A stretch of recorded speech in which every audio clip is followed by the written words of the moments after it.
Gaza और Lebanon में भीषण हमला। इजराइल ने किए ताबड़तोड़ हमले में 40 से ज्यादा की गई जान। इजरायली पीएम नेतन्याहू ने ट्रंप से की बातचीत। मिडिल ईस्ट में तनाव थमने का नाम नहीं ले रहा। लेबनान और गाजा में इजराइल ने एक और भीषण हमला बोल दिया है। इस हमले में महिला और बच्चे समेत कई लोग मारे गए हैं। लेबनान में हुए हवाई हमले में कम से कम 23 लोगों के मारे जाने की खबर है, जिसमें बेरूत के उत्तर में अलमत गांव में 7 बच्चे भी शामिल हैं। लेबनान के स्वास्थ्य मंत्रालय ने बताया कि 6 अन्य लोग भी घायल हुए हैं। वहीं गाजा में 17 लोग मारे गए हैं। हमले से पहले इजराइल ने लोगों को जगह छोड़ने की भी कोई चेतावनी नहीं दी। इस बीच खबर है कि इजरायली पीएम नेतन्याहू ने अमेरिका के नवनिर्वाचित राष्ट्रपति ट्रंप से भी बातचीत की है। हालांकि लेबनान और गाजा पर ताजा हमले को लेकर अभी इजराइल की ओर से कोई टिप्पणी नहीं की गई।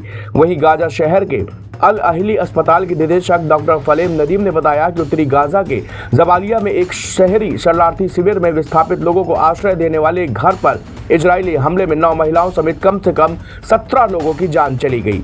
इजरायली सेना का कहना है कि उन्होंने एक ऐसी जगह को निशाना बनाया जहां चरमपंथी काम कर रहे थे, लेकिन सेना ने कोई सबूत नहीं दिए। इस बीच सेना ने कहा कि हमले की समीक्षा की जा रही है। गाजा शहर के एक घर को निशाना बनाकर किए गए एक अलग हमले में हमास की सरकार में मंत्री वाइल अल-कौर, उनकी पत्नी और 3 बच्चों की भी जान चली गई। सरकार के तहत काम करने वाले दल सिविल डिफेंस ने ये जानकारी दी। वहीं कतर ने शनिवार को कहा कि वो गाजा में सीज फायर समझौते पर प्रगति न होने के चलते हमास और इजराइल के बीच मध्यस्थता के अपने प्रयासों को खत्म कर रहा है।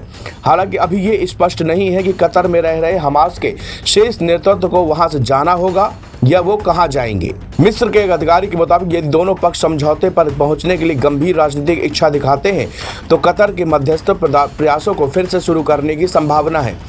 इसी बीच इजराइल के प्रधानमंत्री बेंजामिन नेतन्याहू ने कहा कि उन्होंने मंगलवार को अमेरिका में हुए चुनाव के बाद डोनाल्ड ट्रंप से 3 बार बातचीत की है। वहीं इजराइल के राष्ट्रपति इसहाक हर्जोग मंगलवार को अमेरिकी राष्ट्रपति जो बाइडेन से मिलने वाले हैं। एनबीटी ऑनलाइन की रिपोर्ट।